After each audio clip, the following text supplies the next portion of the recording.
네, 안녕하세요. 지난 시간에는 이 통풍의 증상에 대해서 알아보았는데요. 이번에는 365 류마고 내과의원 고재기 원장님과 통풍의 진단에 대해서 알아보도록 하겠습니다. 네, 안녕하세요. 안녕하세요. 네, 오늘은 통풍의 진단에 대해서 좀 알아보도록 하겠습니다. 네. 이 자신이 겪는 통증이 통풍인지 아닌지 확실히 아는 방법이 좀 있을까요?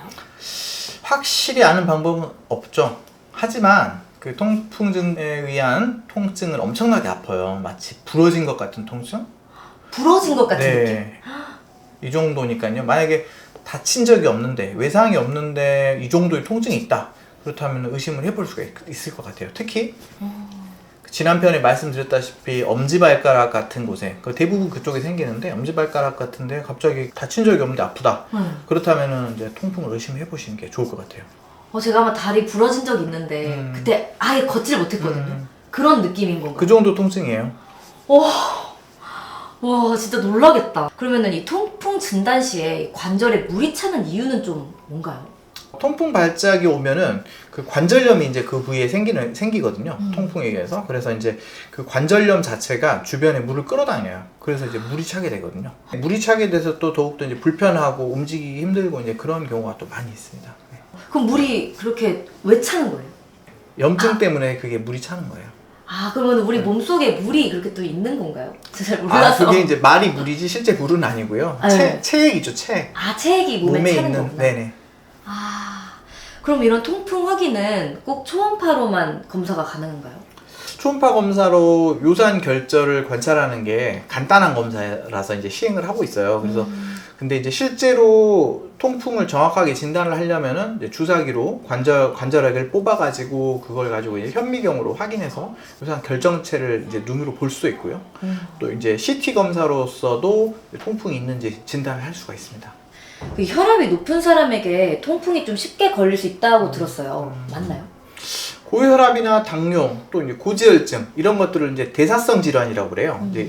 근데 이제 그 대사성 질환이 즉 이제 성인병을 말하고 있거든요. 네. 그래서 이것들이 다 그 신체에서 어떤 이러한 기능들을 어떤 몸에 있는 기능들을 조절하는 능력이 떨어져서 생기는 거예요. 그래서 이제 통풍도 이런 병들하고 마찬가지로 성인병이에요. 그래서 이제 이 다른 성인병들하고 같이 오는 경우가 많거든요. 이 성인병이라는 거는 하나만 딸랑 오는 게 아니고 대부분은 같이 와요. 왜냐? 노화거든요. 늙었기 때문에 생기는 그런 병들 중에 한 가지인 거예요. 그럼 결국에 통풍도 노화의 일종인 거네요. 노화의 일종이라고 볼 수 있습니다. 급성 통풍과 만성 통풍은 확연한 차이가 있다고 들었어요. 어떠한 차이가 있는 건가요?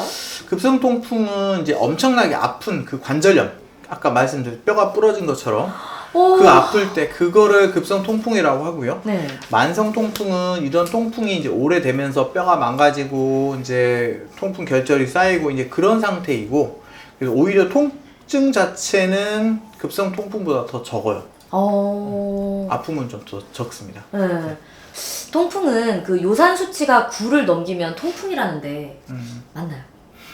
요산 수치를 가지고 통풍을 진단을 하진 않습니다. 그래서 요산 수치가 9가 넘는다고 해서 통풍은 아니고요. 고요산 혈증이라고 하는 겁니다. 고요산 혈증. 네, 요산이 높다. 그냥 그걸 말하는 거지 통풍이라고 진단을 할 수는 없어요. 그럼 요산 혈증이 높으면 어떤 병인 거예요? 병은 아니에요. 이제 통풍이 생길 가능성이 높은 거죠. 그럼 일반 사람들은 이 통풍인지 아닌지 확인이 불가능한가요?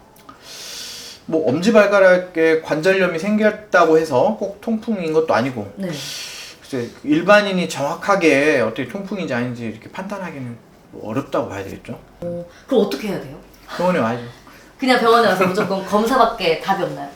류마고 내과에 오시면 되겠습니다. 여러분 류마고 내과에 오세요. 네. 그러면 이 통풍 확인할 때 눈으로 확인이 좀 불가능한가요? 눈으로 확인 가능한 경우도 있어요.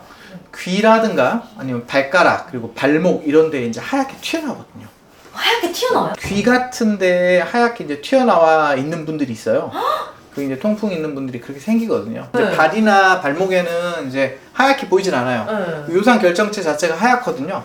근데 이제 발에는 피부가 두껍기 때문에 쌓이더라도 그렇게 보이진 않아요. 그냥 튀어나와 보이지.